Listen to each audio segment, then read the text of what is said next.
Seorang ayah di Ciledug, Tangerang menyimpan jasad bayi yang baru dilahirkan di dalam freezer kulkas karena tak memiliki uang untuk pemakaman. Tolong dong Pak. Lagi-lagi, Aldi Taher membuat lagu dari isu yang sedang hits. Kali ini lagu soal polemik sang mantan istri, Dewi Persik, dengan ketua RT setempat.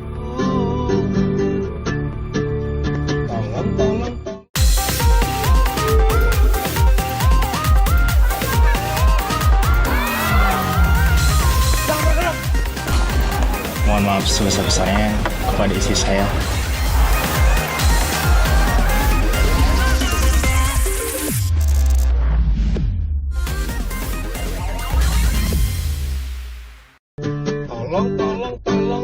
Tolong dong Pak RT saya.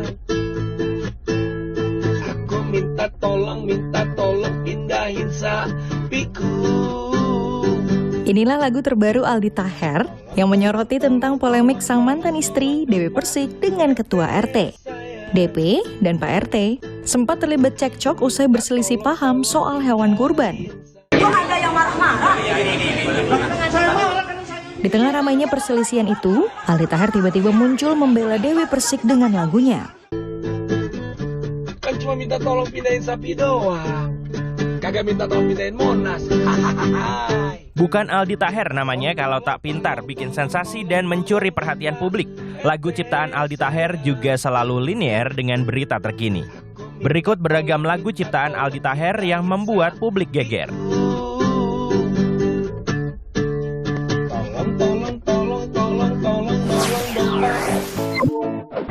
Nisa Sabian, I love you so much. Lagu untuk Nisa Sabian ini juga sempat menggegerkan publik. Lagu ini rilis bersamaan dengan berita yang sempat menerpa penyanyi religi itu. Ketika itu Nisa Sabian memang sedang menjadi bahan perbincangan publik lantaran isu skandal perselingkuhannya dengan Ayu Sabian. Jangan sedih, oh Nisa Sabian. Lesti sayang Rizky Bilar, Rizky Bilar sayang Lesti. Mereka saling mencintai. Ketika rumah tangga Lesti Kejora dan Rizky Bilar tengah terguncang dengan kasus dugaan KDRT, Aldi Taher juga tiba-tiba muncul dengan lagu berjudul Lesti Sayang Rizky Bilar. Tak hanya lagu Aldi Taher yang menggegerkan publik, kasus Lesti Bilar pun sempat trending topik. Bilar bahkan sempat ditahan polisi atas dugaan KDRT. Kasus ini berakhir damai setelah Lesti memaafkan sang suami Rizky Bilar. Saling sayang, saling sayang, saling maaf, saling maaf, saling sayang, saling sayang, saling maaf. Why you don't come to Indonesia, Mr. Messi? Why? Please come to Indonesia, man. We waiting for you, bro. We love you. Batalnya bintang sepak bola dunia asal Argentina Lionel Messi datang ke Indonesia juga memunculkan lagu baru dari Aldi Taher. Lagu dengan judul Why Mr. Messi Why ini bahkan diunggah oleh akun resmi FIFA. Namun sayang, lagu ini tak juga meluluhkan hati Messi untuk datang bertanding di Indonesia. Why you don't come to Indonesia? Why you don't come to Indonesia? Why you don't come? Oh, Mr. Messi.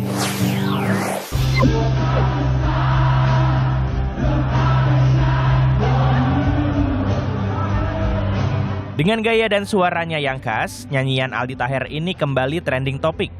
Konser tribut bagi Coldplay bahkan sukses digelar Aldi Taher. Selama konser, Aldi Taher menyanyikan beberapa lagu hits Coldplay.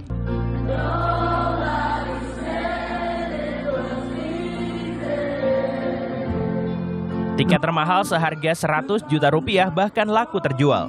Sejumlah publik figur juga hadir untuk menyaksikan konsernya. Keuntungan dari konser 4Play Tribute Concert to Coldplay ini lalu disumbangkan untuk Yayasan Kanker Anak Indonesia. Gua pengen hasil gue nyanyi ini, insya Allah gue mau sumbangin untuk Yayasan Kanker Anak Indonesia. Saya ini pejuang kanker. Saya ini kemo 6 kali.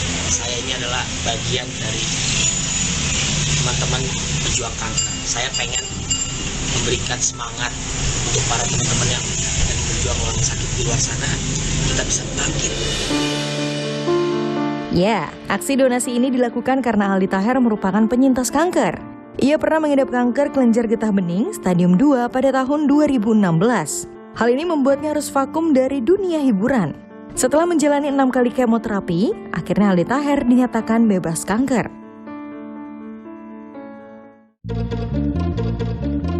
Aku cari wanita. Aldi Taher pertama kali terjun ke dunia hiburan usai menjadi finalis cover boy di sebuah majalah remaja tahun 2001. Ia pun mulai meluaskan karir di dunia hiburan dengan menjadi presenter dan aktor.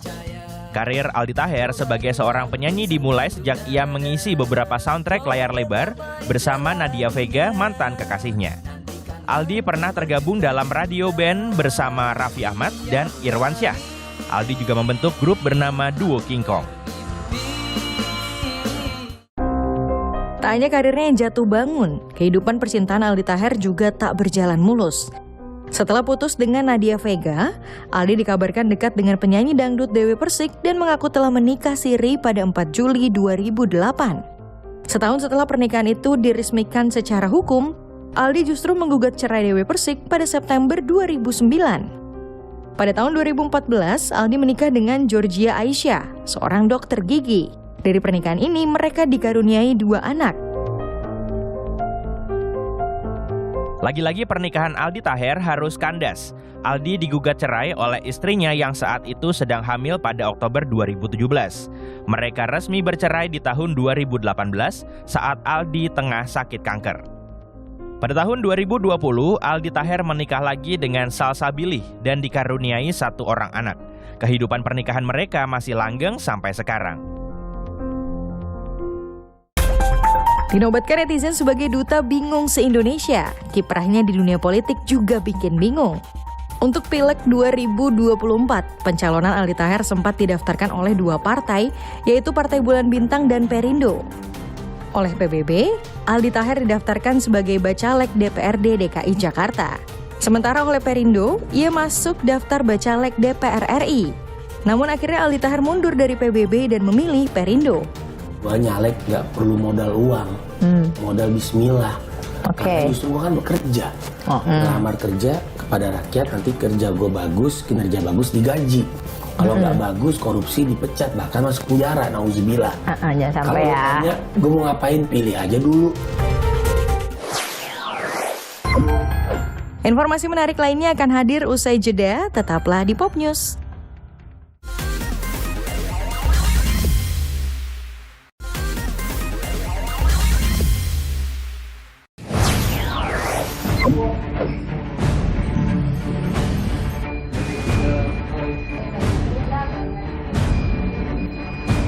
Di papa-papa gitu tuh saya tanya, itu kenapa? Katanya sakit, dia bilang gitu. Ya udah langsung dibawa sama dokter. Warga Ciledug, Banten digegerkan dengan temuan kasus bayi di dalam freezer.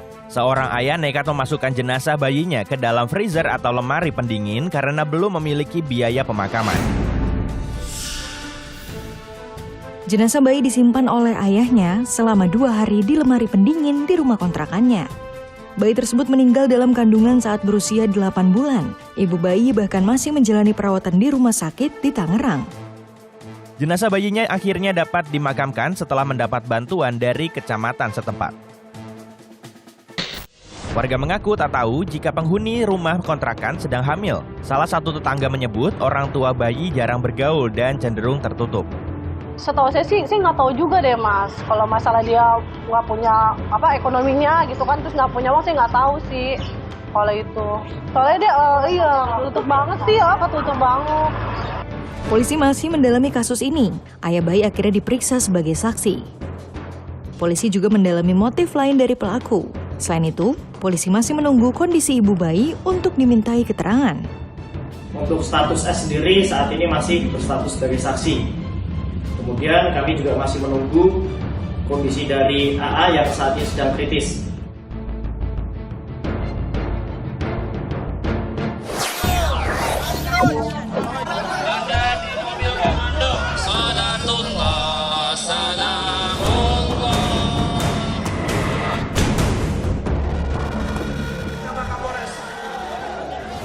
Unjuk rasa di depan Ponpes Al Zaitun lagi-lagi ricuh. Aksi saling dorong antara massa dengan polisi terjadi karena para pendemo memaksa mendekat ke depan Ponpes. Dalam demo kali ini, massa meminta Al Zaitun ditutup permanen. Selain demo yang tak berkesudahan, publik juga lagi-lagi dikejutkan dengan ditemukannya 256 rekening atas nama pimpinan Pondok Pesantren Al Zaitun, Panji Gumilang. Temuan ini dibuka oleh Pusat Pelaporan dan Analisis Transaksi Keuangan atau PPATK. Ratusan rekening ini ditemukan menggunakan 6 nama berbeda. Di antaranya Abu Toto Panji Gumilang dan Abdus Salam Panji Gumilang. Ada Abu Toto, ada Panji Gumilang, ada Abdus Salam, pokoknya 6 lah. Dan dari situ semua ada 256 rekening atas nama dia dan 33 rekening atas nama institusi, jadi 289. Ini sekarang sedang dianalisis dari sudut PPATK, apakah ada pencucian uang atau tidak. PPATK juga menemukan 33 rekening menggunakan nama institusi yang terafiliasi dengan Panji Gumilang. Jadi total rekening mencurigakan yang ditemukan PPATK sebanyak 289 rekening. Panji Gumilang diperiksa sebagai saksi kasus dugaan penistaan agama di gedung Bareskrim Polri pada 3 Juli lalu. Panji diperiksa penyidik selama lebih dari 8 jam. Usai diperiksa, Panji mengaku dicecar 30 pertanyaan oleh penyidik. Panji juga menanggapi soal kemungkinan dirinya ditetapkan sebagai tersangka dalam kasus dugaan penistaan agama. Panji menyebut penyidik belum menyinggung soal status tersangka. Kalau terbukti penistaan agama, terus siap tetapkan jadi tersangka nggak, Pak? Belum sampai ke sana. Tapi siap nggak, Pak? Siap nggak, Pak? Jangan ngomong siap tidak siap. Urusannya belum selesai.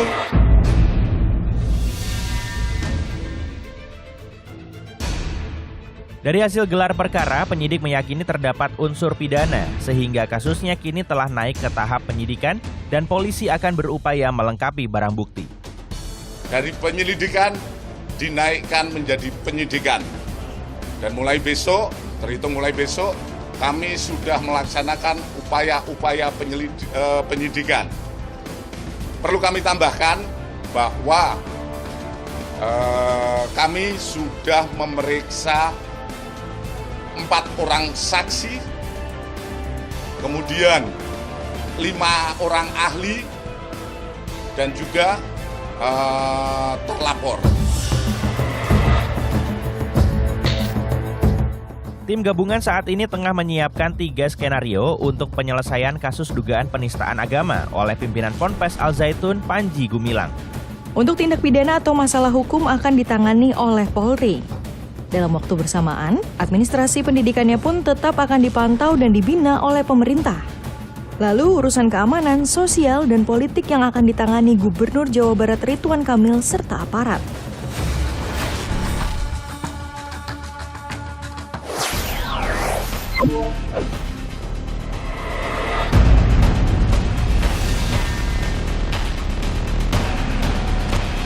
Masih ingat kasus ini? Kasus pelemparan kotoran manusia ke rumah tetangga di Sidoarjo, Jawa Timur rupanya belum tuntas.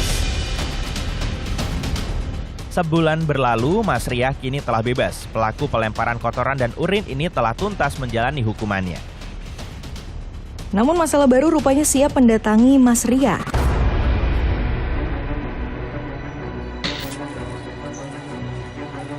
Korban yang bernama Wiwik, sepemilik rumah yang dilempari kotoran dan urin ke Mas Riah, berencana melayangkan gugatan perdata pada Mas Riah ke Pengadilan Negeri Sidoarjo. Tidak tanggung-tanggung, Wiwik akan mengugat Mas Riah dengan ganti rugi sekitar 1 miliar rupiah. Gugatan ini diajukan karena Wiwik merasa hukuman yang dijatuhkan pada Mas Riah terlalu ringan.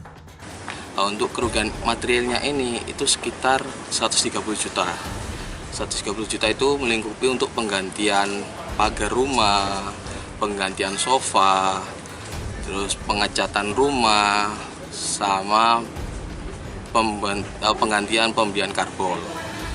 Untuk gugatan yang kerugian imaterialnya itu yang 1 miliar itu berkaitan dengan tentang psikisnya Bu Wiwi serta keluarga, karena kan sejak 2016 sampai 2023 ini kan psikisnya dia kan juga tertekan. Sejak 2017, pelaku melempari rumah tetangganya dengan sampah hingga kotoran manusia. Akibatnya, pagar rumah korban jadi bernoda dan berbau tak sedap. Itu kotorannya apa aja, Bu? Oh, macam-macam. Kotoran sayur yang busuk, nasi yang busuk, air kencing, sayur besar, itu uli. Apa yang bekasnya mau sudah beli nasi, pada sendoknya sembarang kaos buang. Setiap hari sampai berapa macam, sama saya itu bosan. Kasus ini bermula saat korban membeli rumah warisan orang tua Mas Riah pada tahun 2016. Tak terima, Mas Riah lalu meneror rumah yang telah menjadi milik korban dengan lemparan kotoran. Mediasi terus dilakukan namun berujung buntu, hingga akhirnya kasus ini dibawa ke jalur hukum. Pada 23 Mei lalu, Mas Riah akhirnya ditetapkan sebagai tersangka. Ia dijerat Perda tentang Ketertiban Umum dan Ketentraman Masyarakat. Pada 31 Mei, Mas Riah divonis kurungan penjara 1 bulan. Usai vonis diketok, Mas Riah langsung ditahan di Kejaksaan Negeri Sidoarjo.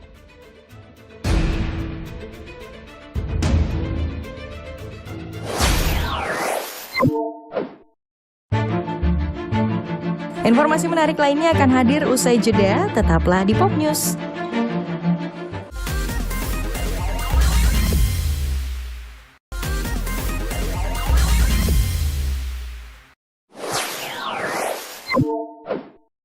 Kalau ke PRJ sih setiap tahun ya. Biasanya tuh jalan-jalan di PRJ sama keluarga, terus suka dapet tiket gratis juga sih. Semuanya diincer sih pengennya. Terutama yang gini-gini nih, jajanan gini-gini nih. Ciri khas PRJ. Ada dong pasti barang-barang yang promo, yang diskonan, terus juga barang yang unik, yang lagi viral saat ini. Jakarta Fair atau yang biasa kita sebut dengan PRJ masih digelar di J-Expo Kemayoran hingga 16 Juli nanti. Acara tahunan yang sudah digelar sejak pertengahan bulan Juni lalu masih terus didatangi masyarakat.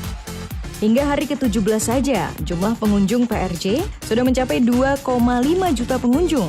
Sebagai perbandingan, di tahun 2022, jumlah pengunjung PRJ tercatat 6,9 juta dengan total transaksi 7,5 triliun rupiah. Kuliner, fashion, otomotif, hingga hiburan konser musik dengan artis-artis ternama ibu kota masih jadi incaran. Dan menariknya di PRJ, tentunya diskon dari produk tertentu yang tidak ditawarkan di tempat lain.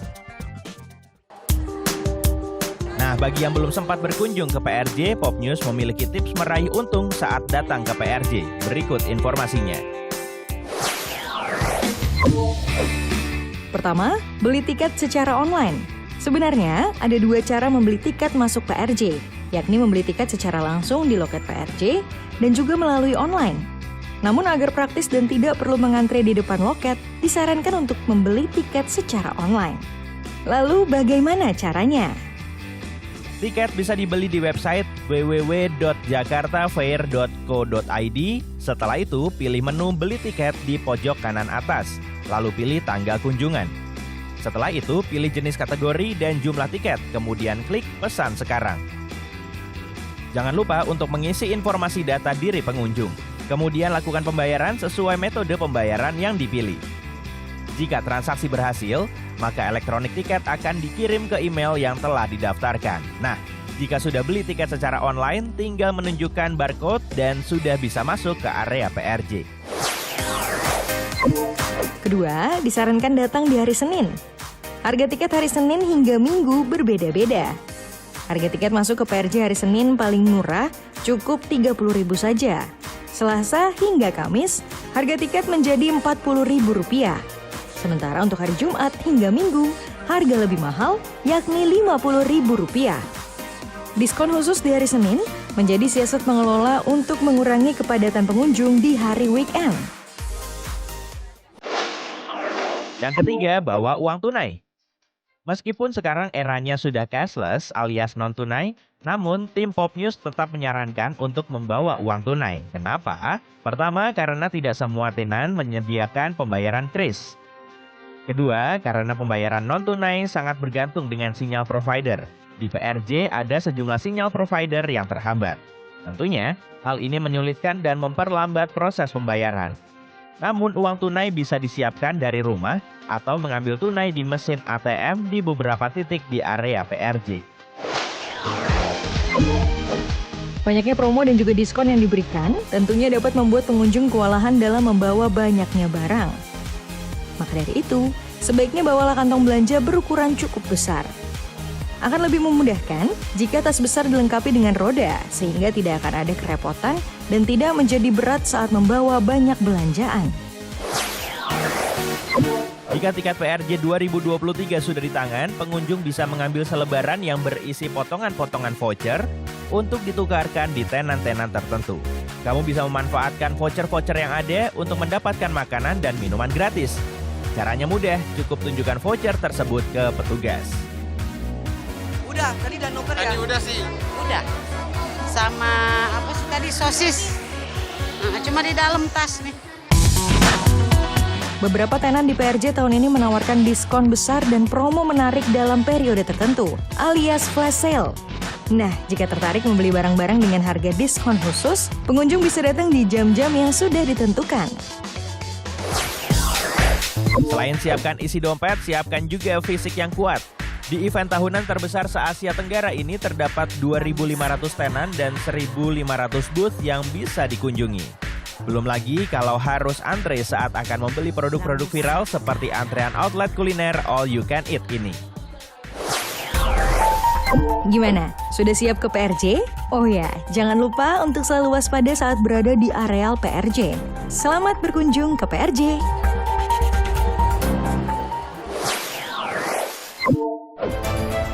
Informasi ini mengakhiri Pop News edisi hari ini. Jangan lupa tetap saksikan Pop News hari Sabtu dan Minggu pukul 9:30 waktu Indonesia Barat. Tentunya hanya di Kompas TV. Terima kasih dan sampai jumpa.